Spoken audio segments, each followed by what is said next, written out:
listeners, welcome back to our podcast. This is Branched with your hosts, Maddy and Doug. And today we are going to be talking a little bit about tattoos, a little bit about art, a little bit about a few other things.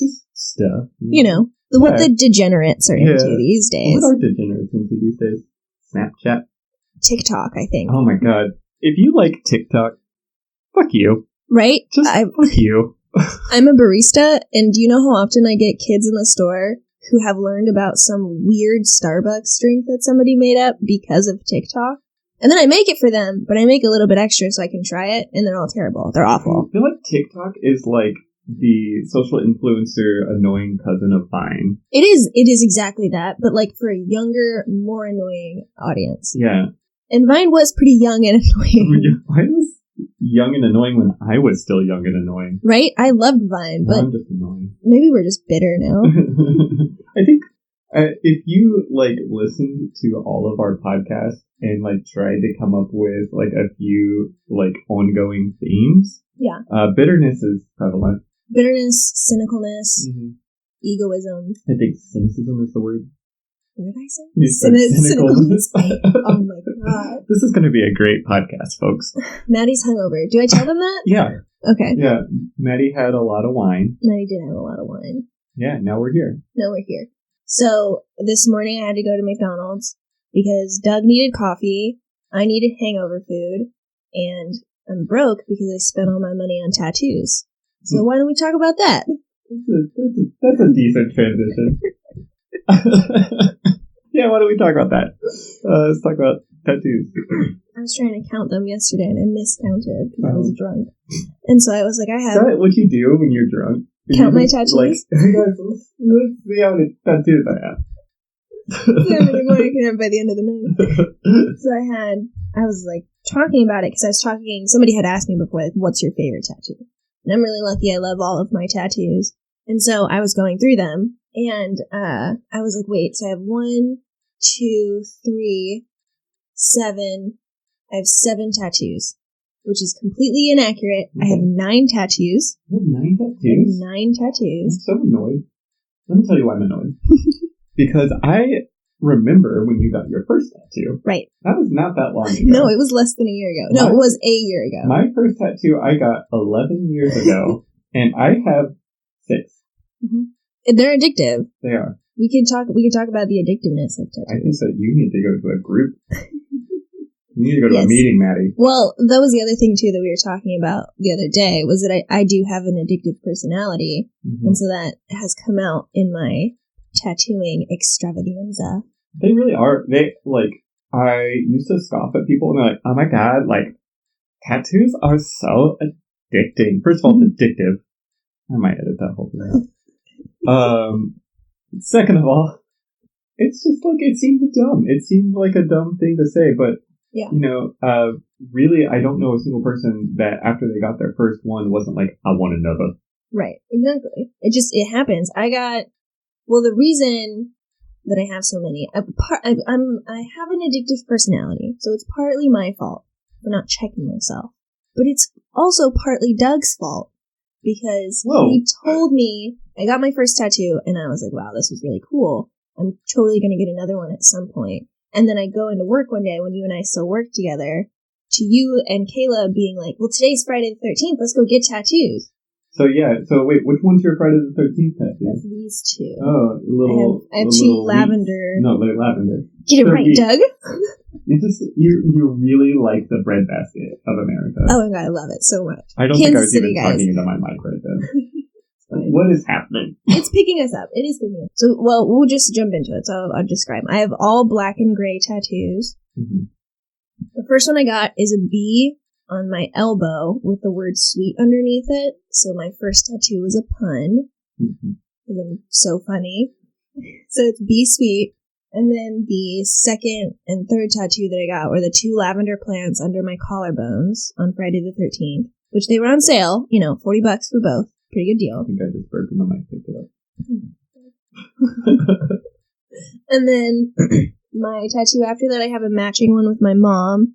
It's a pretty good size owl bust. A matching tattoo with my mom? Oh, it's epic. And me and my mom are not pussy motherfuckers. So I was like, do you want to get a matching tattoo? And she was like, yeah. And I was like, okay, let's get owls. My mom loves owls. And she was like, okay. So I have an owl piece that is half of my arm now, and my mom's is over half of her arm with like a big border and everything. Like, it wasn't like, oh, like I'll get like a wrist tattoo for my mom. No.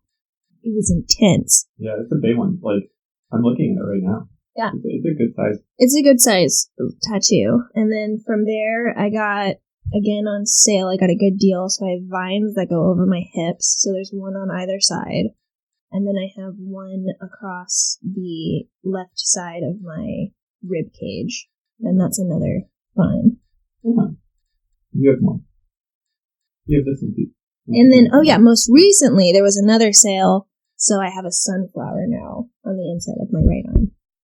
Okay, so now it's your turn. What are your tattoos? Okay, so it's important to know about my tattoos that I used to be very different than I am now. Right. That's what tattoos are, though. They're a timeline. Yeah, that's a good way to put it. So, okay, I'm going to give you, our listeners. Listeners and good friends. Yeah, all, what do you think, 5 of them? Probably 5. I think we have 5 friends. So, that was a high five. High five! So, there's that.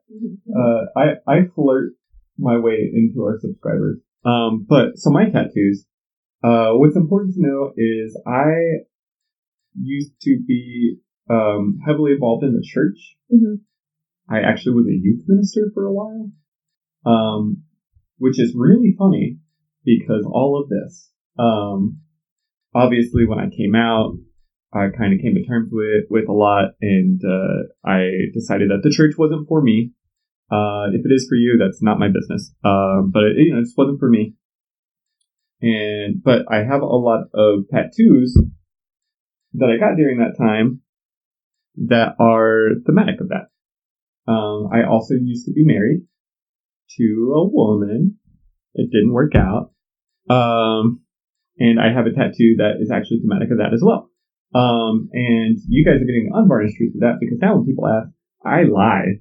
Oh my god. I don't think I've lied about any of them. Well, and I don't lie because I'm ashamed. Like, I lie because I just don't. It's a complicated thing. Yeah, I don't want to give the whole story. And also, like, you blank canvas people out there with tattoos, without tattoos rather, blankies, we'll call you. I like it.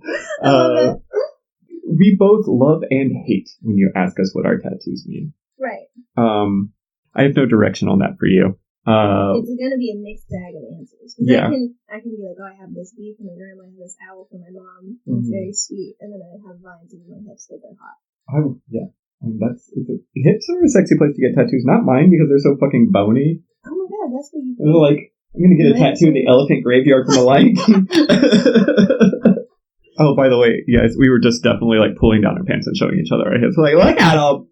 Right. Well, I mean, mine are near constantly exposed now because I paid a lot of money for these tattoos. Yeah, good. Okay. Okay, so tell us what your tattoos actually are. Yeah, that's what we were doing. Right. Fucking train wreck. We're 12 minutes in. We haven't talked about goddamn shit. We never did. Okay, so should I go chronological? I did. Okay.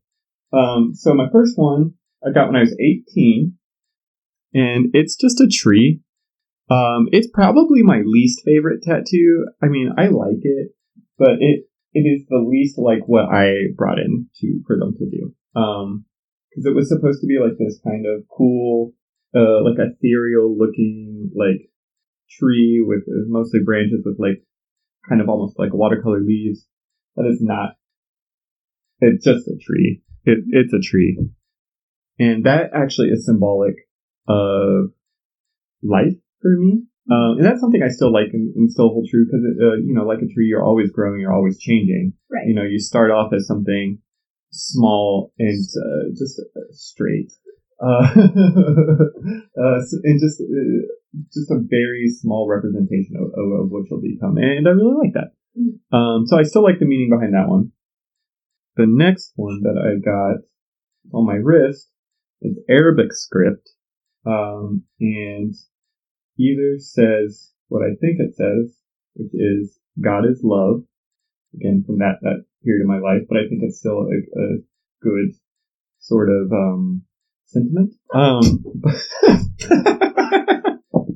God damn it! But it's still a good sentiment because I feel like even now that I am very much atheist, very much not into religion at all, I like the idea that God is love. That love is kind of the thing that makes the world go round. So I honestly still like that one too. It is not straight on my arm, like you can see. They did not do a good job of lining that up, and I was 19, so I didn't think to check. I guess I don't know, but it looks fine. The next one I got is on my other shoulder. This one's kind of hard to describe. It's a dude, and he's got, like, in different pieces, sort of, but he's all put together, and then there's, like, a red ribbon going around it. I feel like that's an apt description. Yeah, he looks like it's like a silhouette of one of those drawing models. Yeah, exactly. Yeah. And that, again, is from, my Christian days, and it's the idea that there's a lot of like very judgy Christians out there, and I wanted a tattoo that kind of embraced the idea that we're all broken people, and for the Christians it was God that's holding them together. It's not something that I hold true with anymore. So if people ask me for the meaning today, I say it's love that holds us together, which I still really like the sentiment of. The next one honestly is one of my favorites, but it's bittersweet. I have on my forearm some cardinals, a boy cardinal and a girl cardinal, and that was for me and my now ex-wife. But it's really pretty. And this is my favorite tattoo, and also the one I get asked about the most. Yes. I have a pineapple on my other forearm, and I got that tattoo because the internet told me that I don't have to get tattoos with meaty. That I can just do whatever you want. Yeah, they said if you like pineapple, get yourself a pineapple tattoo, and I said okay. So that's it. Everybody asks me about this tattoo all the time, and actually, this tattoo has been a learning experience for me because I learned, and this is important, that pineapple is like a symbol for the swinging community. Oh my god. Yeah, that's like their like little identifier with each other. Like, really? Yeah, we're swingers, pineapples. So I used to, like, when I worked with you at the Barnes and Noble, I would have a lot of middle-aged couples come up to me, like a lot of middle-aged couples, which I feel like there are only middle-aged swingers out there. Apparently. Like, those boomers love their like fishbowl parties. Right. Like, and cool. Good for I mean, them. we'll get back to the boomers and their weirdness in a second. Oh my god, every podcast. But literally every episode. But they would come up to me and be like, hey, so what's that pineapple mean? And I was like, for a while, I was like, wow, a lot of middle-aged couples really are into pineapples. And then somebody at Barnes & Noble, I don't remember who, told me, like, did you know that is a symbol for swingers? And so now when the middle-aged couples come up, I'm like, it's nothing, it means nothing, it's nothing. All right, unless they're hot. Oh, and then you're like, yes. You know what it means. Hi, my name is Doug. Do you want to take a closer look at my other pineapple? I have a pineapple other place. I don't like that. I don't like any of that. Yeah, never have I ever. That's guys, I've been with couples. Let's put it out there. It's fine. But, and then, that's my Friday the 13th tattoo. It's a little flower. It's really cute. Yeah, it's really cute. Somebody asked me to type flower the other day, and I said it was a Friday the 13th special flower. So I don't know. So I just pointed and said that one. That's all my tattoos. That took a long time to explain, I feel like. But we also got distracted. We did. And Doug has a lot more, like, backstory with his. Yeah. I guess, well, because yours are very much like a time and place where you were in your life. Yeah. This is who I was. This is what I was feeling. This is what I was going through. Well, and I feel like even now, the ones that I'm getting that don't have meaning, like, that's very much a timestamp. It is still a timestamp. That's why I say that some of mine don't have meaning, but they're still meaningful. Mm-hmm. That, I think that's why whenever people kind of come at you and be like, well, you're going to have that on you for the rest of your life. What if you're not like that in the future? You don't, are you going to regret that? The answer is no. Like, I think that the tattoos that you have are a tapestry that's telling the story of who you were and who you are and how you came to be who you are today. Right. And I think that may be a little romanticized for tattoos, but also not entirely untrue. Not entirely untrue. So going back to Doug's tree tattoo, I have, if you haven't noticed, all of mine are nature and floral, and I don't have anything that isn't some kind of piece of nature, because the goal, while the individual pieces may not all be super significant, like my, like symbolic of my relationship with my mom or my relationship with my grandma or this or that. They are, the goal for myself is to become a garden, because the goal of life is to grow and to change and what I like about a garden is the nurturing aspect of it, that you have to take time to nurture and to foster growth and happiness. I'm just sort of doing that all over my body. I feel like the worry is that you'll get too good at being a garden, and then you will literally become a garden. Oh my god, what if I just started growing like plants and shit? What if just suddenly you're just one of those community garden beds, and that's what you are, like just a sentient garden. Yeah, that'd be cool. I mean, it sounds slutty, but it sounds cool. I'm a community garden. Oh no. And Doug's a swinger. I apparently am. I got the pineapple to prove it. This one really old couple asked me one time. They were so cute. They were like, "Did you get that because you're Hawaiian?" Oh my god. Obviously, I'm Hawaiian, guys. I'm so white. Oh, speaking of being skinny, so talking with this guy, guys, if you're out there and you're in a relationship, I envy you. Because dating sucks. Dating does suck. Dating's the fucking worst. I was talking to this guy, probably on Snapchat, I think. I'm doing away with Tinder and Grindr and all that. It's just frustrating. I'm talking to this guy on Snapchat. I'm going to see the music festival that I'm going to. And he's like, send me a picture, where I can see your body. And so I did. And he's like, I love scrawny guys. Cover up. Look at me like that. I'm not a bag of bones. He's like, you jerk. I'm not going to see you now. Can't believe. Champ. I mean, you've seen Champ. Like, yeah, he's literally on the other side of that door, I'm sure. Like, he's so skinny because he's just a skinny dog. And every time I take him out, I swear to God, people are like, why is he so skinny? Yeah, I was like, I don't know. Like, I feed him like once a week. Is that not? That was a joke. ASPCA and Sarah McLachlan. I feed my dogs. I feel like Sarah McLachlan is just listening. Just waiting for us to fuck up. Yeah. And not just us, like, to every podcast. Right, you're right. And just waiting to hear about animal abuse. Right. She just pops into the room. Arms of an angel. And then she slaps us. I think Champ is a lab in, like, a boxer. I don't think he's lab. Who knows? I got him from a rescue. Yeah. But he's probably some sort of, like, sight hound and, like, I don't know, terrier or pointer or Russian. Imagine like a very high energy kind of a dog. Like he's very active. He's a very wiggly noodle. Oh my God. He's a skinny boy. His whole body wags. The whole thing. I don't think you can control it. Yeah. Okay, so about tattoos. I should get a Champ tattoo now. I feel like that's just setting up for a bad tattoo. Yeah. Like, that would be so cute. Yeah. And that's actually, okay, I wanted to talk about tattoos that we have on our horizon. Oh, yes, okay. So, I think the next tattoo that I'm going to get for myself will be a snake around my ankle, and that one will have... A snakel. It'll be a snakelet. Snakelet. That one will be symbolic, because that one will be the representation of my relationship with my dad. Not because my dad is a snake, but because my dad likes snakes. And when I was little, we would go out and like catch like little garter snakes and ring snakes and such things. And now I'm a biologist. Go on.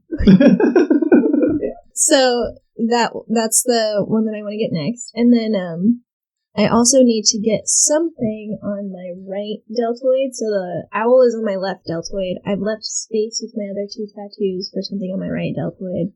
And then I'll just do overgrowth. I'm sorry, I don't mean it. Is that what deltoids are?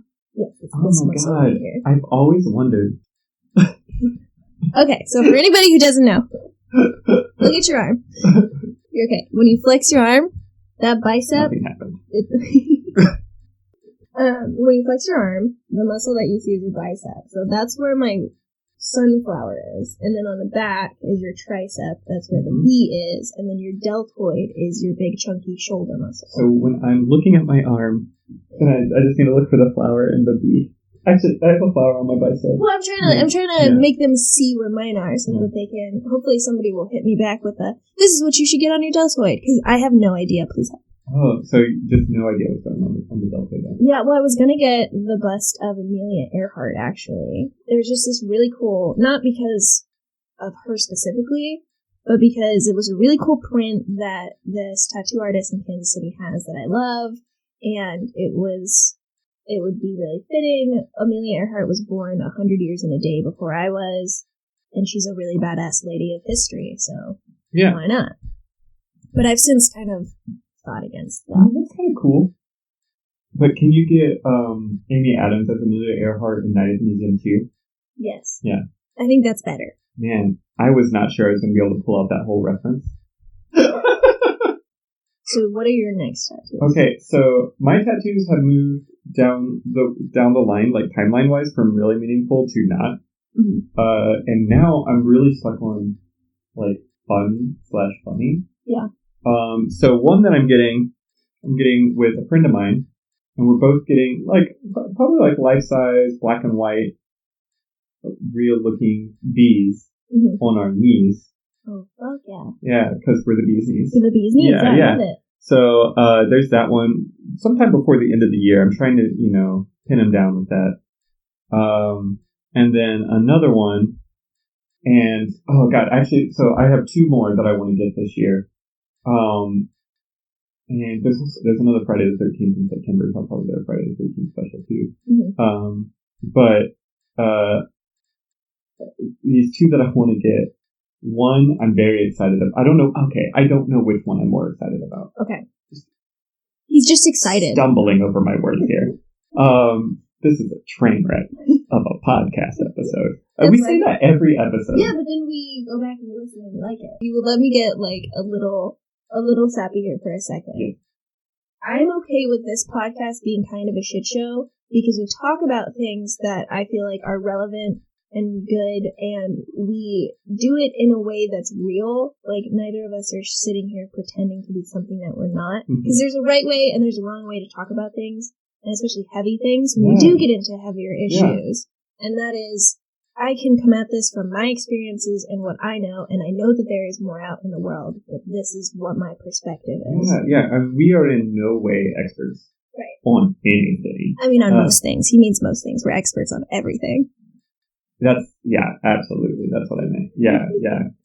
But like we do between us, even with our relatively young age, have a lot of experience, and not even experience that leverages into knowledge, but that leverages in relatability. So like, we want to come at this and like, yeah, we know that sucks. We relate, or like we know that this is really deep. It's not even sucks. Like I don't think we have a lot of things that are like, oh, this sucks, but it's just that they're deep. Yeah.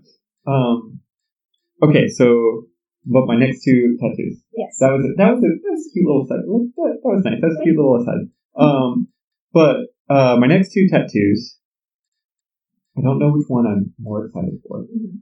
I want to get one on my collarbone. Like, well, it's script. It's going to go on both collarbones. Okay. But it would just say in like very old fashioned, think like advertisement for a circus type font from like the 1800s through the 1900s. Yes. And it's going to say, "Be gay, do crimes." Oh my fucking god, that's written on my whiteboard in my house. Yes! I made, so for electronic music events such as the festival I'm going to, there's a thing called Candy, which is beaded bracelets. Yes. And I made one that said #BDADoCrimes. Oh my god, I love it. Yeah. So I'm going to get that one. And I'm so excited about that one, actually. I'm just really excited. And it's going to be a fairly cheap one, too. The script is never that expensive. Right. And that's honestly what I have to think about a lot. Like, that, and I want to delve into that more in a minute, so put a pin in that. Yes, I do want to talk about that, too. But the other one I want to get is, like, I have the picture saved on my phone, and I don't have to scroll through so many dick pics to get to it. I would show you. But,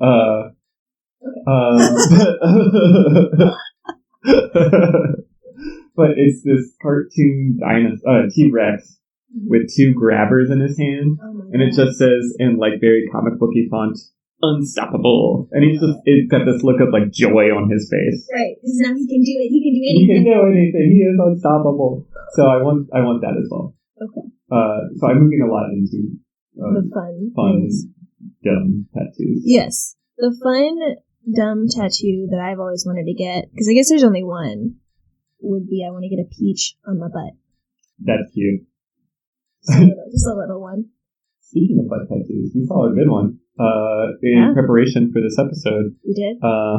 We were looking up, because we wanted to talk about bad tattoos, too. Oh, actually, wait. Yeah. That is a perfect segment. Since I feel like I have enough tattoos, Doug has enough tattoos. There's a difference between good tattoos, bad tattoos, good design, and bad design. Yeah. And so we were looking at bad tattoos, because there's two different kinds of bad tattoos. There's one where the design, like the artwork itself, is just a shit-ass drawing. Yeah, like they went to a bad tattoo artist. Right.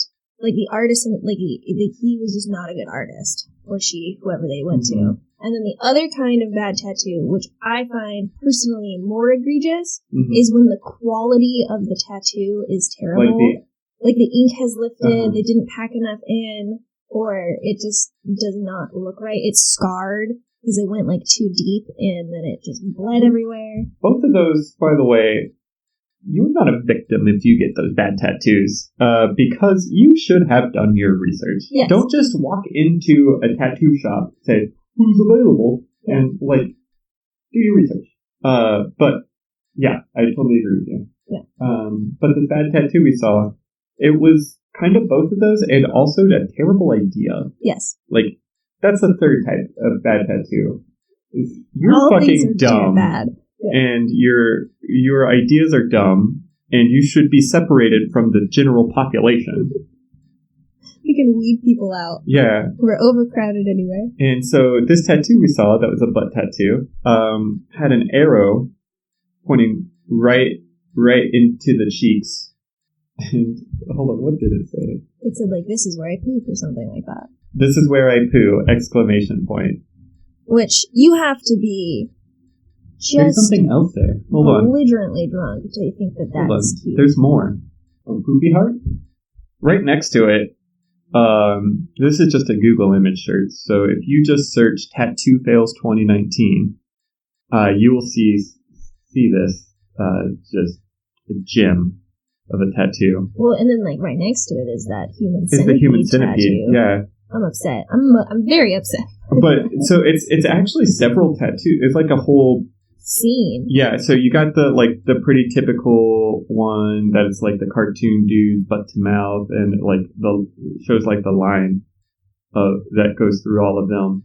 But then there is a face, and it has a circle around the mouth and an arrow, and then that's on a butt cheek. Yeah, that's on one ass cheek, and then the arrow points down towards in between the cheeks. Yeah, and comes out the other side with another. Oh, arrow. I didn't realize. Yeah, they're including their own ass as part of the art. They're including their own ass as part of this, and then the other arrow comes out to the other side where there's a picture of another anus. It's got like a sphincter, and a circle around that, which is really just a circle around a circle. I think what's most egregious here is not the human centipede tattoo, but the tribal tramp stamp that's above it. I think what is most egregious here is what the fuck is going on with this person. Do you, I'm trying to envision this from like a tattoo artist standpoint. Well, I'm kind of upset that somebody agreed to tattoo it. I am, but I'm not, because here's the deal.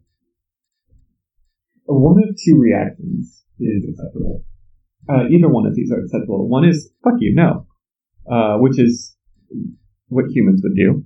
But two is like, it's kind of funny that this is going to be on this person's body forever. I'm going to do it. Right. I guess you have to do it like for the story. Yeah. And I would almost do it out of spite. Like, fuck you have to deal with this. But then at the same time, you have to remember that this human is electing to have this on their body forever. What's scarier is this human probably votes. I hope not. Okay. Moving on from that. Yeah, that's enough of that tattoo. We do kind of want to talk about myths and misconceptions about tattoos, and I think the money thing will come in here because there are ways to get good cheap tattoos, and there are ways to get like really shitty cheap tattoos. Actually, I want to start then. I want you to explain the good cheap tattoos because I don't actually know a lot about that. The good cheap tattoo? Well, part of it is just that I've been really lucky. So, in order to get a good cheap tattoo, what I would suggest doing is going to your local tattoo shop. Like, do your research, look at their not profiles, look at their portfolios. I'm assuming they would be online. They would have a website or on Instagram or anything. A lot of tattoo artists have Instagrams dedicated to their tattoos. Yeah, absolutely. And so, follow them and see what they're up to, and then just sort of like be on good standing, like go get a tattoo, like talk to them about it, and like understand their rates, like where they're coming from. And then if you want to, if you wait long enough and you follow a certain artist for a while, they'll have specials. I mean, that's how I've gotten over half of my tattoos. So, like, the vines over my hips, that was a 4-hour session, which should cost, like, $500. Yeah. It was $350. Wow. So, she was just having a special going on because she was doing, like, a fundraiser for something. And I was like, hey, like, that's amazing. Like, would you want to do these vines? And she's like, oh, that sounds really cool. Let's totally do it. Yeah. And then I have, the Friday the 13th is a good way to get super cheap, but also dinky tattoos. Well, and you have to be okay with, like, if you want your tattoo to be something that means something to you, like, Friday the 13th isn't a good option for you, so you have to be okay with flash or pre-drawn tattoos. Right, which is, flash is pre-drawn tattoos. And so that's not something that you want to do, like, for your first tattoo, because everybody wants, like, half control. Like, oh, I want it to be this. And then what you'll realize as you go that it's not really about you being in control. It's more about... Almost the opposite. Yeah. I feel like. Exactly. You know, it's not that giving up control, you know, it's not getting choked during sex.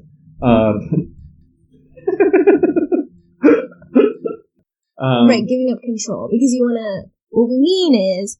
And this is the other big misconception about getting a tattoo, is that you walk into a tattoo shop and you're like, I want this in these colors and I want it to look like that. And then they're going to recreate this perfect image of exactly what it is that you have in your brain. And that's not what it is. You're commissioning an artist for a piece of art. And so you have to let them be the artist. Well, and I think that's a big deal. Before I say this, I don't want to come off that I am against any certain type of people getting tattoos. I think tattoos are for everybody. But I think a lot of people kind of emerge from the suburbs at a tattoo shop, and they're just not around people who have a lot of tattoos, or they're not around a lot of people who have tattoos. Yeah. That word a lot can go in either places in this place. And so they have this idea that it's just like a storefront, which it is, but it's not like other stores where you can go in and you request a specific item, and the specific item is what you get. Tattoo artists are not like sandwich artists at Subway. The artist actually means something. You know, they are artists. And so you want to take time to look at these artist styles. So it's just the same as if you were to commission a painting for your home, which I assume zero of our listeners do, because I assume they're all millennials and poor. Right. But it's the same thing. You know, you have this vision, and you give that vision to the artist to put their own take on it. Right. Because that's what you want, is that you want to find somebody that you like their style, you like the stuff that they do, and then go in and be like, I like this that you do, and then you can give, like, ideas, and be like, I saw this tattoo on Pinterest, and, like, have your little, little checklist of things that, like, you like about it, and then you just kind of, like, go from there. And you just want to be respectful. Yeah, and I think, I think another thing, too, is there's a bit of a misconception that tattoos are a big deal. And that's not to say that they can't be, a tattoo can't be a big deal for you. Like, I've seen a lot of in memoriam tattoos. I was actually thinking about getting one for my friend who passed away last summer. And that's cool, that's awesome. But they're not a huge deal. Like, you don't have to spend years coming up with your idea. You don't have to have something that's full of meaning or only things that aren't meaning. It doesn't have to be a theme over your whole body, though. Like Maddy, it could be. Tattoos are just a great way to visually express your personality. Right. So, okay. So we're talking about, like, myths and misconceptions about getting tattoos and all those things. Oh, we should talk about pain level really quick. Okay. Yeah. I experience a varied level of pain. Yes. I think it really just depends on, like, how much you've eaten that day. Like, oh, I didn't think about that. And, like, it's like, and, like, you don't want to, I don't know, overbook yourself if you get a tattoo, because they do make you really tired. Yeah, I mean, especially if you get a big one. You have a lot of adrenaline going. And let's just put this on the table for you blankies. Tattoos hurt. So when you ask, did it hurt? There's not a tattoo that there wasn't some level of pain. And people who said, actually, I thought it felt good, those are the freaks. And also liars. But I guess it doesn't feel bad. Like, well, I mean, it feels good in that it's an adrenaline rush. Yeah, you definitely feel the adrenaline. Right, and so it's kind of like a and honestly, for me, this is gonna sound kind of weird, but it's a way to help cope with anxiety to some extent, because it's a thing that kind of freaks you out. Like, there's a needle, there's buzzing, like there's this big high adrenaline rush. And then if I can do it, I'm like, yeah, like I just conquered something that made me anxious. Yeah. And so it becomes kind of a relief. Oh, that's cool. Yeah. And I think people ask me a lot, they probably ask you the same, like, what area of the body hurts the worst? And granted, I only have tattoos on my arms. But it honestly, it depends a little bit on the tattoo artist too, like how far they're pressing down, that kind of thing. But like between my left forearm and my right forearm, completely different levels of pain. Really? My left forearm hurt like a motherfucker. Like right up near, at the end of my pineapple. I think there's probably like a bunch of nerves there or something, but that was my most painful. That hurt so much. The rest of my wrist was nothing. Yeah. Oh, and I also learned, so the tattoo artist who did the vines over my hips, I was just kind of, shooting the shit with her as we were doing it, and those hurt really bad because they're over the boniest parts of my body. And so I was talking to her about it, and she was like, yeah, we also have to remember that everybody actually has like a time limit. So your body will release endorphins to help you like cope, but after a certain amount of time, and everybody's different, your body just kind of stops, and then that's when your skin just gets so upset, and it feels like a sunburn that's buzzing. And so when we were doing, I had to stop and do 2 sessions with the vines over my hips because I stopped releasing endorphins about 3.5 hours in, and like that's when it just like hurt so much. It felt like she was dragging the needle through my skin, not like over the top of it. See, the longest session I've had was in like an hour and a half. All my tattoos are fairly small. And I like the small. Like this is my. It's like a really good size. Yeah, I think that's the biggest I'm gonna get, which is about the size of a dollar bill. But I shoot. What was I gonna say? Shoot, punch it. Oh, cool. I think there's you don't have a lot of shading on yours, do you? I do. Oh, you do. Yeah. So, did you feel like outline or shading was more painful? I find outline far more painful. Yeah, it's a lot sharper. I think it's a different kind of needle. It is. Too. I don't know. It is a big sharp needle. Yeah, and it's longer. It looks like a fountain pen. Yeah, and whereas when you are shading, it's like a fat stumpy needle. Mm-hmm. To pack in a lot of ink over a wider area. Mm-hmm. It's like different kinds of paintbrushes. Yeah. So you have like your ballpoint pen for your outline, and then like, I don't know. Yeah. And something else for the shading. Yeah, but it hurts. That's what you know. It hurts. It's not crazy painful. I don't feel like it's like getting stabbed or something, but I don't really know for sure. Mm-hmm. I don't have any evidence to back that up. But it hurts. And I feel like another misconception is, I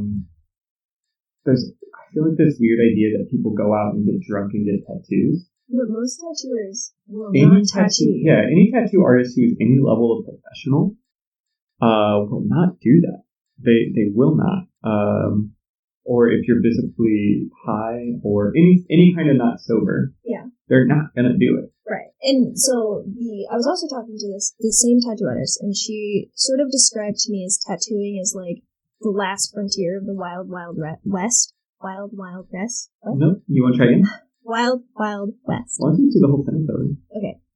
She described to me that tattooing is like the last frontier of the wild, wild west. Mm-hmm. So there's some lawlessness, and there are some of the rumors that you hear where like some tattoo artist is gonna like go out and like shoot up and then come back in and tattoo you. Mm-hmm. Some of that is still true, but a lot of that is changing, and most places are really professional, very clean. And if you are drunk or high, they're not going to tattoo you. And you don't want them to tattoo you. Alcohol is a blood thinner. That's why they won't do it. Because you're just going to bleed like a motherfucker, and none of the ink is going to stay. And so, honestly, my advice, too, is don't make permanent decisions when you're drunk, first of all.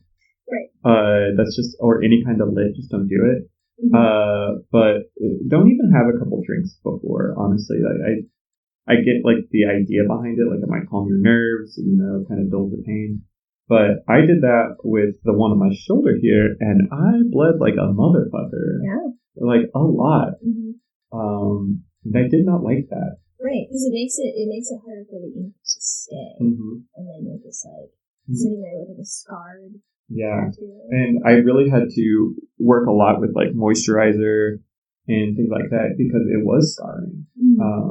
So just be sober at least for those couple hours. Yeah. You can celebrate by getting smashed later. Right. But actually, you brought up a good point with the tattoo artist being professional.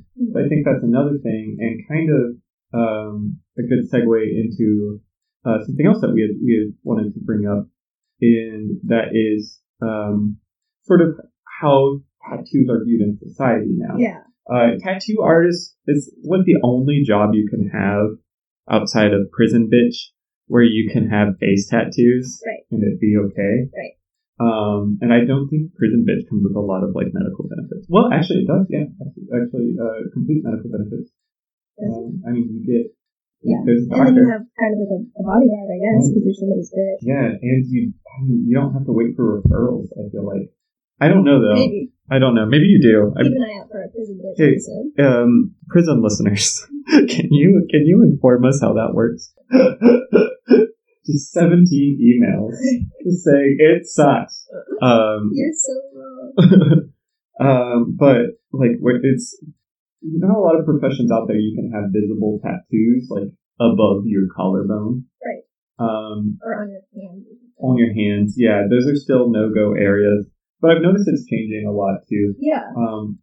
I guess if you work a bar, or you're like a barista or something, you get away with a little bit more. Not necessarily for like major corporations like Starbucks. I remember, and actually Starbucks has gotten a lot more lax. I worked at Starbucks in 2011, and you could not have any visible tattoos at all, which is crazy. because it is kind of counter to the vibe that they're trying to give off with the baristas. Like, we're cool, we're good. Right. We don't like Starbucks. No. Even though one of us serves Starbucks coffee. Listen. We have bills. We have bills to pay.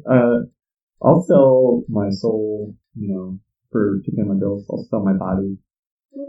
Okay, wait. So how tattoos are viewed in society? Well, when we first were incepting the ideas for this podcast and all the things that we would branch out to, one of them was tattoos as social currency, in that it has always been, even from the beginning of tattoos, which it was like it started really long ago in human history. So you guys know, I don't know if you guys remember the guy that they found frozen in the ice. I believe they found him in Germany. Yeah. He actually had tattoos. Yeah. And those are the oldest. Teardrops. Yeah. Those are the oldest known tattoos that we've seen, and the thought is they were either the product of some kind of healing ritual or something along those lines. But they've always been very purposeful. So then the other record that we have that kind of started tattooing is from like the Pacific Islands. So the Pacific Islands is the other place where tattoos kind of got started, and that it was actually Navy men who went out to these islands and saw people getting tattoos, and they're the ones who do it with the stick and the hammer, and they kind of tap like in. Little like stick poke tattoos. Yeah, they're very much, they're just stick and poke tattoos, and they do like the big ornate tribal like sleeves and everything. Yeah, think The Rock and that big piece that he has on whatever side of his body. That dude. Anyway. And Rock Johnson. Right. So we had people that were in the Navy, they went and they saw like that happening, and they would get a little tattoo while they were there, and that's kind of where that whole tribal tattoo thing sparked, is they would do like kind of funky versions of that and then brought that back to the United States. But in the United States, it was only if you were in the Navy or if you were a criminal that you had tattoos. And so that's where a lot of those stereotypes come from. Yeah, and I've noticed, and we were talking about this earlier, it's radically changed over the last, I would say decade. Yeah. The view of tattoos. I'd say a decade. And what's crazy about it, and this is how you know it's a radical shift culturally, baby boomers are accepting tattoos. They are to some extent. I do have a funny story. Okay. So, and you know this story, but have I shared this on the podcast yet? Okay, well, it's relevant. Episode, so it's you might not have. I think it's in one of the ones we lost, but I was sitting outside on my break at work, and I was wearing a shirt that revealed 4 of my tattoos. It revealed the bee on my elbow, the 2 lavenders, because I was wearing, it was like a cut t-shirt, and then the owl on the other side. And I was just sitting outside on the bench, and then this older gentleman, I guess, walked past me and saw me, and I had these tattoos, and then, because I was looking down or something, he just assumed that there was no way that I could be up to any kind of good. So he went inside, and he told my boss, he found our manager, and goes, "There's an orange-haired feller outside on the bench shooting up drugs." So many things wrong with that statement. Literally everything that he could have gotten wrong, he got wrong. You were outside. That's correct. I was outside. You were on the bench. I actually wasn't even on the bench. Oh, I was sitting down like on a stair beside the bench. So technically I was not on the bench. But my boss comes outside and he looks around and he's like, "Oh, that's so weird. Like, I just had a guy come in and tell me there's somebody out here doing drugs." And I'm like, "Nope, I'm the only one that's been out here for like the last 20 minutes. Like, what the heck?" And I thought he was messing with me. I was like, "Oh man, that's so funny, guy." You got me. No, this man looked at me, assumed that I was a man because I have short hair, which is not orange, by the way. And then, because I have these tattoos, just thought for sure that I was doing drugs. What was crazy is Maddy didn't even bring the drugs that she usually shoots up to work that day. Right. Because she didn't even do it. I know. Usually I do. Usually I do the drugs inside while I'm on the job. Yeah, actually, like right behind the register. Yeah, exactly. As I take people's orders. It slapped my vein. I saw them do that in Train Spotting, so I feel like it's a real thing. Right, that's how you do the drugs. The drugs, yeah. I think they did that in Train Spotting. Actually, I can only remember bits and pieces of that movie. Because of all the drugs. Because of all the drugs that they were doing. That's in my memory. It made my memory spotty. So, like, some of those stereotypes are still very real, and yet it is still very much a dramatic shift. Because you call tattoo artists now tattoo artists. They're not like tattooers or criminals. Like, like, or sluts. Yeah. Sluts. I do know a lot of tattoo artists that actually, well, I don't know a lot of tattoo artists, but a lot of the tattoo artists that I know, they're kind of slutty.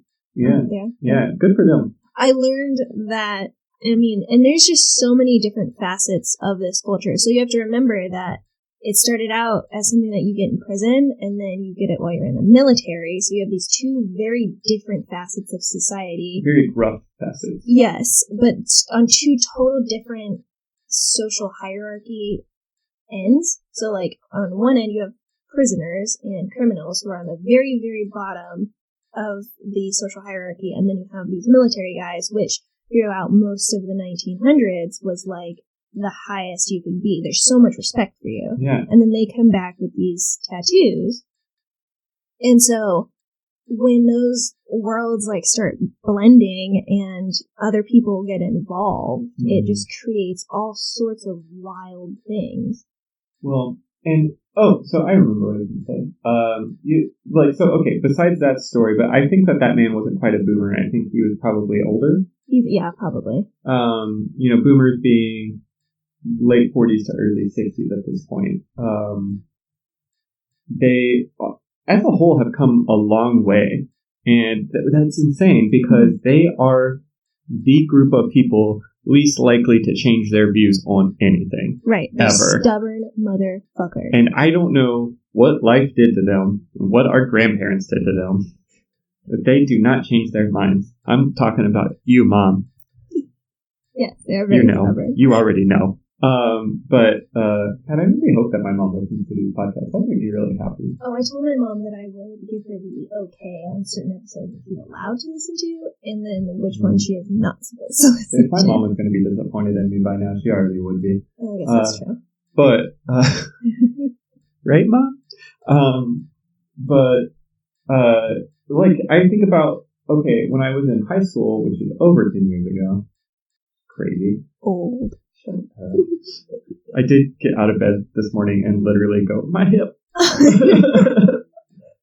But you probably got out of bed and went, my brain.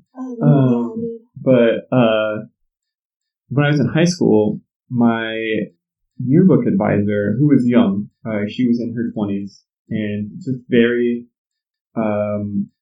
white Christian suburban. If we lived in a suburban area, we lived in a very rural area. But that kind of person, she got a tattoo, and it was just, I think it was like the name of her firstborn son or something. It's very sweet. Mm-hmm. She got so much flack for that. Like, oh my God, I can't believe you got a tattoo. Hey. A tattoo. Yeah, and that was, There's like all of these implications. Yeah, 2007. Yeah. This idea that she did something so edgy and subversive. Yeah. And when really she just wanted a memento of her son. Yeah.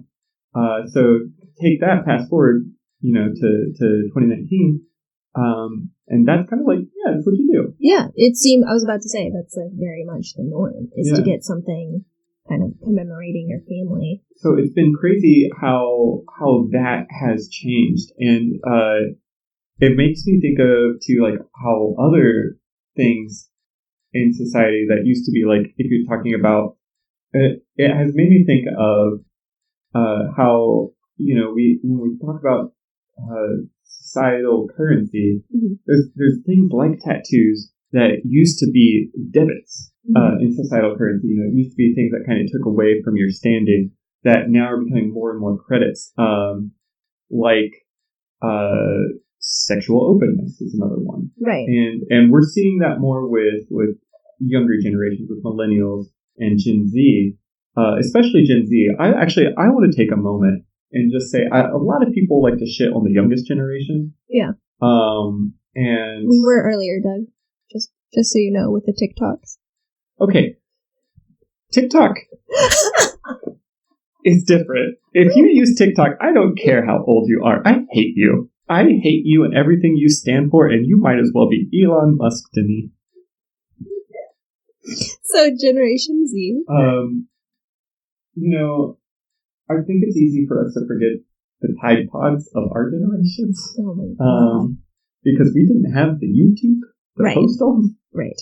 God, my friends used to play this game where we tried to throw hacky sack at each other's nuts. Like, people are stupid when they're young. But I love Gen Z.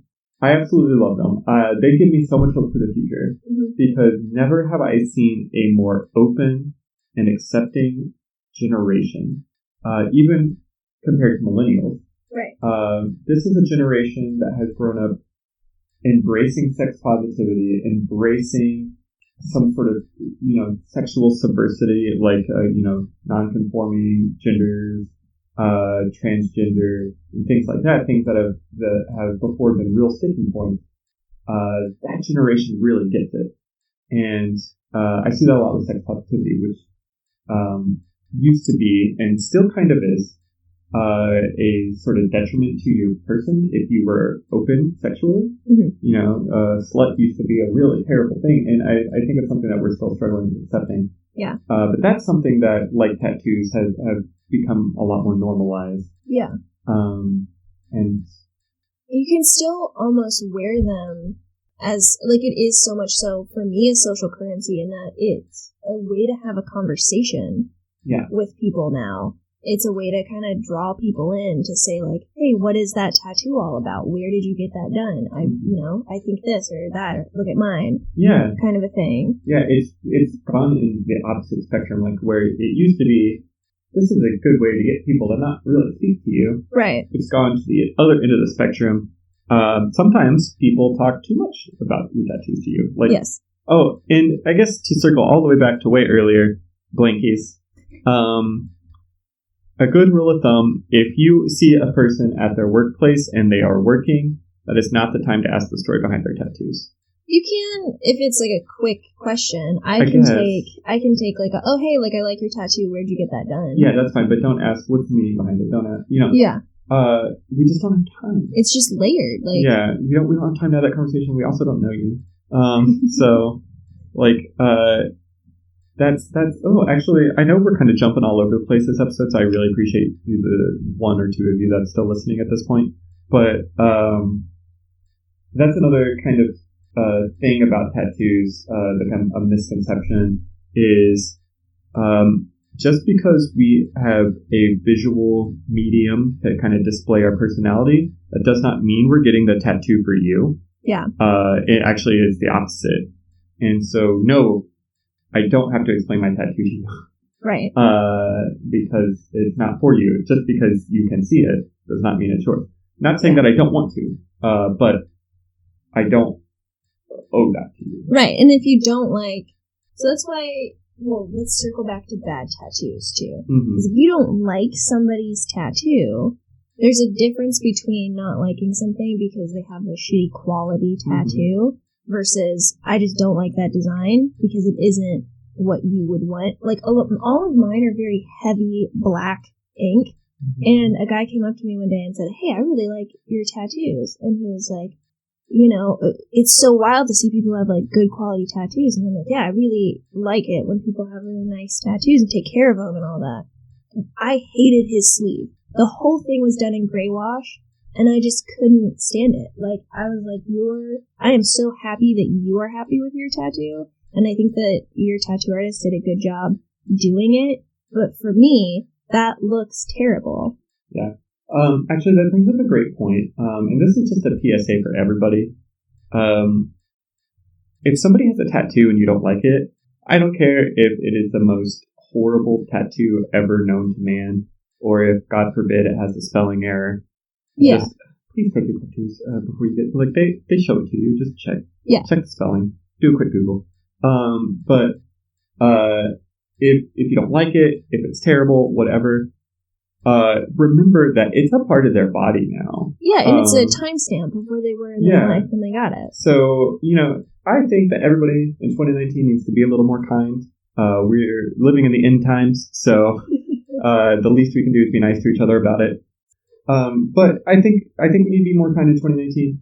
And a good starting place for anybody who's not sure what that means is it costs you $0 to not diss somebody's tattoo. It's a part of their body, it's something that they chose to get on them permanently. And even if it's silly, that means something. So just don't diss tattoos. Where were we before that?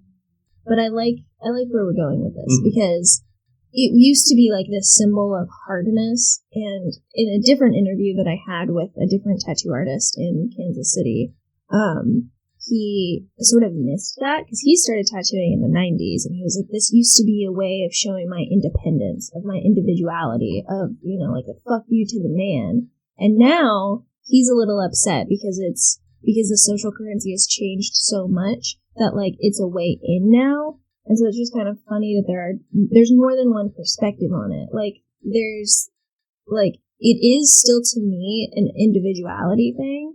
And that's what we're saying here, is that everybody's tattoos are for them, and it makes them happy. And you shouldn't, if I'm saying anything, is that you shouldn't get cookie cutter tattoos. If you really love them, and you just want, like, a teeny tiny little, like, wave on your wrist, go for it. Yeah. Totally do it. But do it because you want it, not because you want a tattoo to fit in. Because tattoos are both things. They're a way to fit in. They're a way to talk to people. They're a way to make your mark on the world or show who you are. But they're also a way for you to stand out and be an individual. If you're a white girl who gets an infinity symbol tattoo... Stop listening to our podcast. I mean, we'll understand that you're just going through the shit right now, and that's what you need. And we understand. I don't think I know 3 different girls with infinity symbol tattoos. Yes. And every single one of them, if I were to point at them and say, hey, were you really going through the shit when you got that? Every one of them would say yes. Yes, and I can prove it. I actually went on a date with a woman who has one tattoo. It is of an infinity symbol on her foot. And she was like, I know it's basic. I know it's just a dumb fucking tattoo. But she's like, I'll be damned if I do not love this tattoo because it matched her best friend who died in a car accident. So, yeah, that's actually, generic tattoos happen. Who cares? Get it? It doesn't have to be unique to still express individuality. Yeah. And so if you see somebody with a generic tattoo, fuck off before you say something mean. Yeah, that's the whole point. Is like, even though, like, I'm saying, be yourself and get something that you really want. If you do really want something that is an infinity symbol, or is this, like, if it's a mark of where you are in your life and it makes you happy, do it. And the rest of us are just going to be like, good for you. Now, is there a line where it gets a little more taboo? Like, if you see a tattoo on a person that you really like, if you see a tattoo that you really like on a person, it's probably not cool to get that same tattoo. No, that is not cool. Because it's not cool for 2 reasons. It's not cool because that's their tattoo, and, like, you can really like that. You can take your own spin on it, go for it. But the other thing, too, is that tattoo artists don't want to do somebody else's tattoo. They're, like we were saying before, they're artists. They want to make art. Yeah. So you want to get something that they made, not something that they traced. Yeah. Though I also I love looking at the flash at tattoo shops. If you've never been in a tattoo shop, it is covered with their artwork. Yeah. Like, everywhere from floor to ceiling. I was going to say head to toe, but tattoo shops aren't people. So it's just covered. And I really want to go into a tattoo shop one day and just find a couple of good tattoos that they have that, if they're up on the wall, it's like putting your drawing on the fridge, It's like, I really like this. Look what I did. Yeah.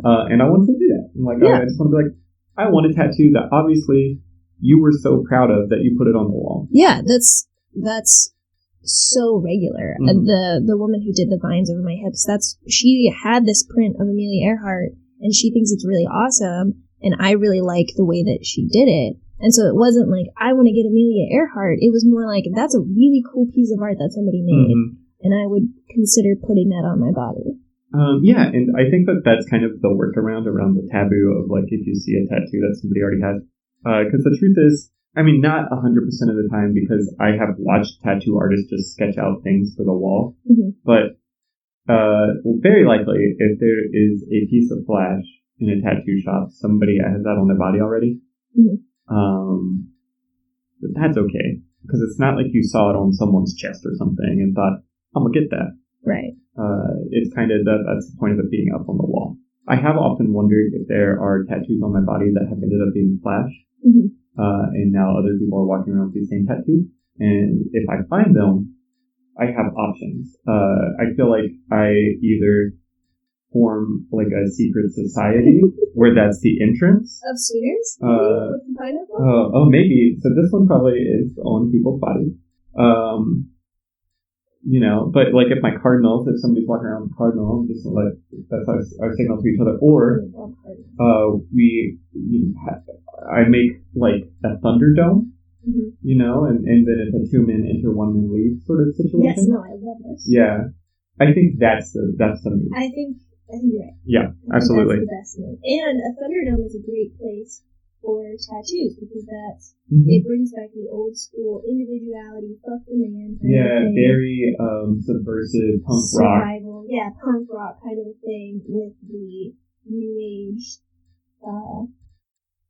Life is wild, and like I'm gonna do crazy shit and get cool tattoos and be awesome. Plus, Thunderdome's very dystopian, which is we're living in a dystopia right now. Yes. So yeah, I think the moral of this podcast is we need more Thunderdome. It definitely has like a lot of places for like those weird people to like hang off of and watch people kill each other. So yes. Yeah. And then the other thing that we could talk about is. Mm-hmm. This is good.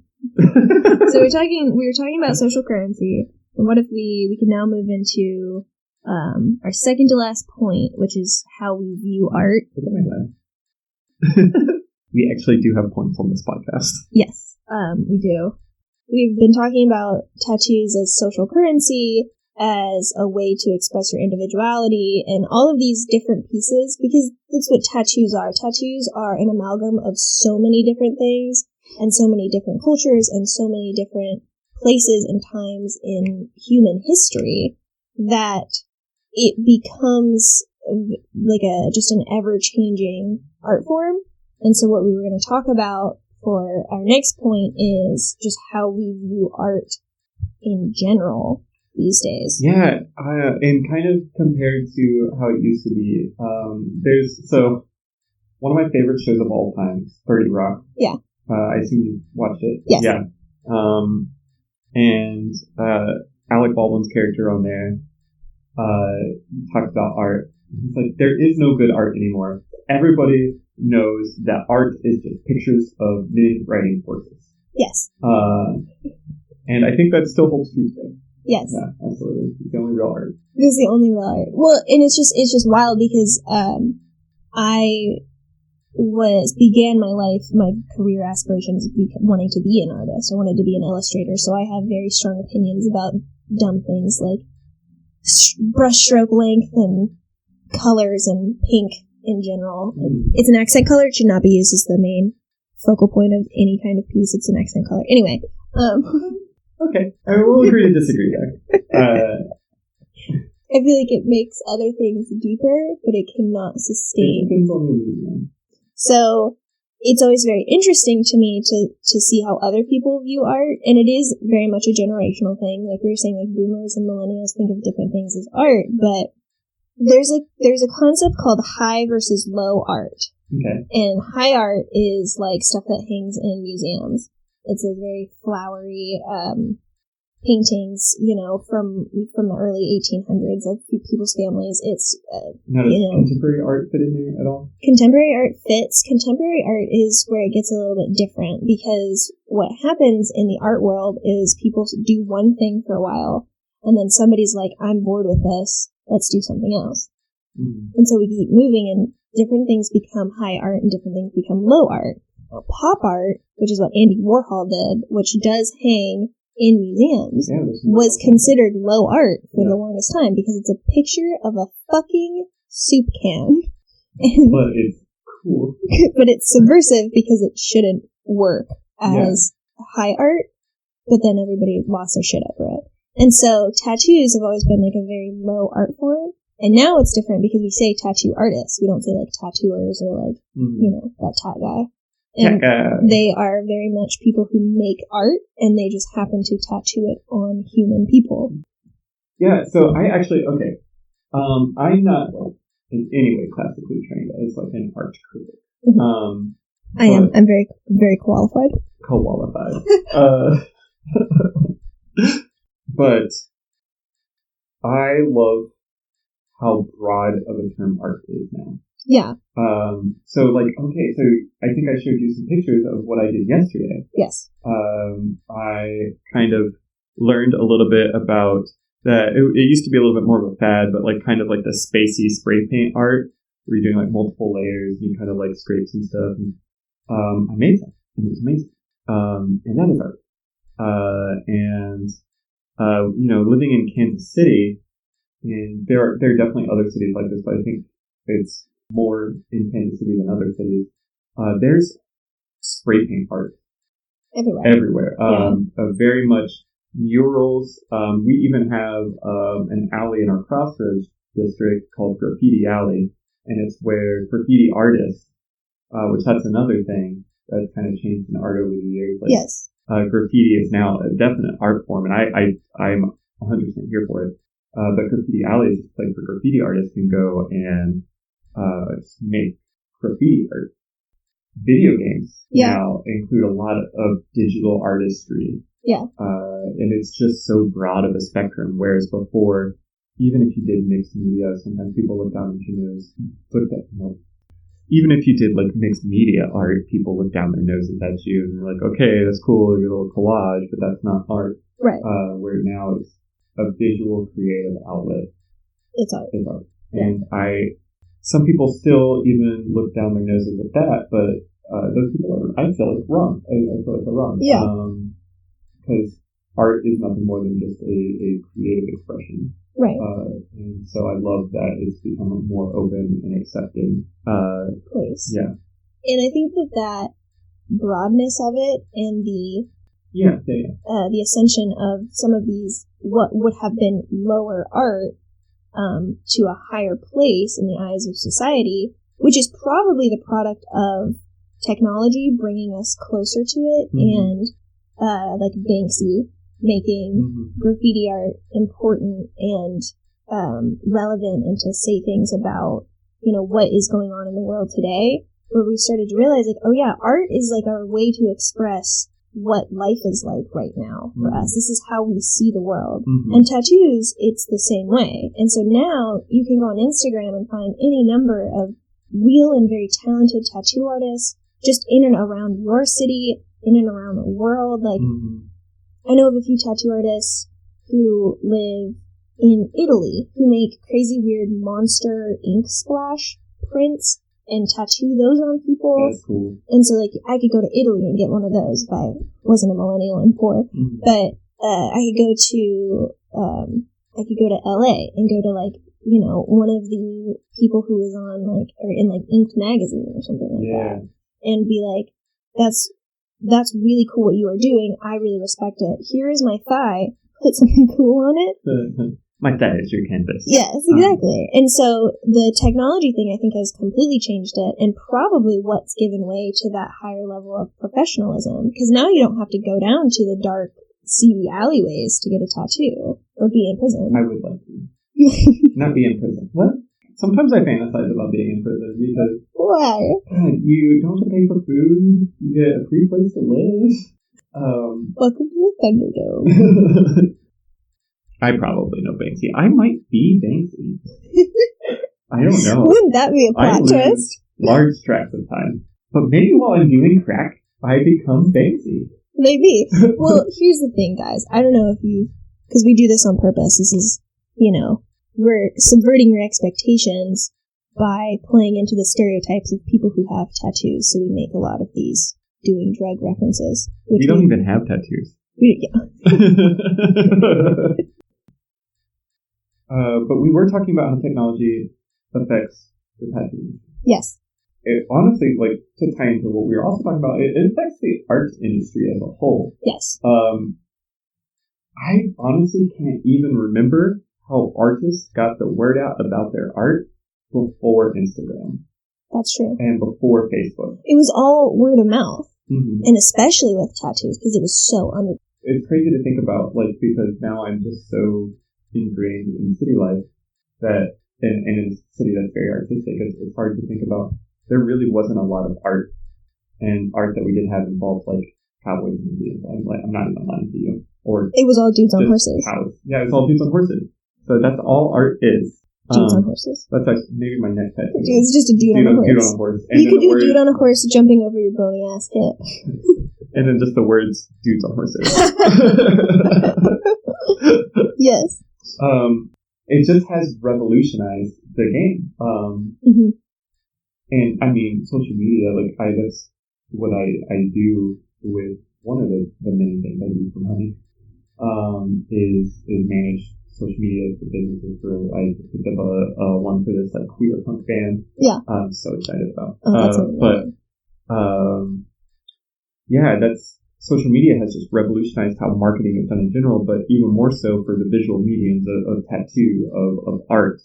Of putting your portfolio out there. Yeah, your portfolio is almost exclusively on social media now. Like, I mean, if you are an artist, I still recommend having a digital and physical portfolio, because it is not super professional to go to a gallery to get your art hung up without at least something on a USB drive to hang them. But for just the average consumer, that's how I check if I want to work with that tattoo artist, if I want to buy a piece of art from an artist or commission it. I actually did have something commissioned from an artist, we talked about, like, way too poor for that, and I am. But you did it anyway. Their stuff is so good. Yeah. So, yeah. And so much of it is moving back and forth. So, like, there used to be these, like, hard lines between different styles and different mediums of artwork, and now there's so much influence from one area to another, where we see, like, old school, like, Asian or Japanese watercolor prints that then moved west, and now we see them a lot as people's like pieces for their home and everything. Mm-hmm. But all of that also moved into tattooing also. I love that sort of inspiration in tattoos. Like, I love seeing that kind of, like, very old school Eastern painting style. Yes, which I would love to have a piece like that at some point. The ways that specific style filtered through Japanese tattooing and then filtered through over here into America even kind of makes it kind of weird. Mm-hmm. And that's where we get, like, these funky, huge pieces with koi fish on people's backs, and, like, there's tigers. Lots of people with, like, kabuki masks and stuff like that. Oh, yeah. I saw a really beautiful tattoo of a geisha that I absolutely love. Yeah. And all of that kind of came over, and they started to become these symbolic pieces that, like, mean more than one thing. And one thing, too, that we didn't mention before about something to do with social currency that tattoos give you is that it gives you a bit of, like, a respect. Like, you sat in a chair for a long time to get this piece. Like, you're tough now, which is kind of nice. Like, sometimes I will even lean on that. If I'm somewhere and I'm like, you know what, people are actually going to be more likely to start shit because I have 4 visible tattoos that are big. Nobody thinks I'm tough. I feel like out of the two of us, people are more likely to think you're tough than think I'm tough, actually. Probably. Yeah. It's Doug's smallish boyfriend. I am not small. No. I am, though. I mean, neither of us are very intimidating at all. We're just goofy fucks. We're very goofy. Yeah. It's fine. But I feel like we are goofy and, like, lovable like a dog, and people don't really like to hit dogs. I feel like I've been spattering in a lot of, like, if you don't have tattoos and you want to talk to somebody about their tattoos, and I feel like I have been very contradictory in a lot of things. So I want to kind of recap that because I feel like it's a nice little PSA. And then I also want to add in one last thing about if you were talking to somebody about their tattoos. It is never obnoxious and it is 100% always okay, at least in my life, if you love someone's tattoo, to tell them. Yeah. Please. Nothing makes me happier when people are like, oh my god, I love that tattoo. And I think that that's really what your point was earlier, is that talk to people about their tattoos. Just don't be a dick about it. Don't question somebody too much. Like, be respectful of, like, the time and the place. If you're at a party and you want to know more, ask more. But then also, be ready. If you're at the bar and you see a cool tattoo on your bartender, don't ask for the story behind it because they don't have time to give you that story. And then also respect if maybe it's not something they want to talk about because it could just be something that they just don't feel like explaining right then. Right. It has nothing to do with you. It has everything to do with where they were then. Yeah, and what they feel comfortable sharing. Yeah. But always compliment tattoos. Like, yes. I sometimes when I'm at a place and I want to just kind of make some new friends, if I see a tattoo, even if I don't really care for it, I'll be like, "Hey, I really love your tattoo." You can see the joy come on their face. Oh, it does. Yeah. And if you talk to me about my tattoos, I am 100% just light up. I'm like, yes, just give me 4 hours. Yeah. So if you want an easy way to make someone feel good, just compliment their tattoos. For sure. So how would we touched on a lot of things. We did touch on a lot of things. That's what we do, branched. Yes, we touch things. That's not what I meant.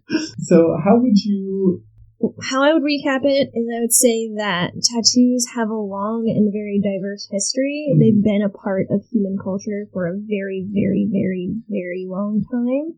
And they've meant a lot of different things. And they've gone through a lot of different transformations. Very amorphous. Yes. And so where we are at with it now is different from where we were before. But all of those pieces from its past still exist and they are still represented now. So I guess to recap, I would just say tattoos are a bit of everything. And everybody who has a tattoo has a bit of everything. It's a bit of them. It's a bit of their artist. It's a bit of life in general, of experience of where they are, of what is going on in the world. It's our way of mapping that out on ourselves and expressing it. The view of tattoos and its evolution has also kind of correlated with how we are viewing other things and accepting other things. We didn't really get into that as much, but I think that's a really cool thing, though. Tattoos are cool. Everyone's starting to think so. Yeah. Get with it, Blankies. Let's go get some tattoos. Let's go get some tattoos. Yeah. Cool. So in between now and the next time you listen to a Branched podcast, I don't know, go get a fucking sleeve or something, you dope ass motherfucker. Yeah, let's do it. All right. Love you guys. Love you.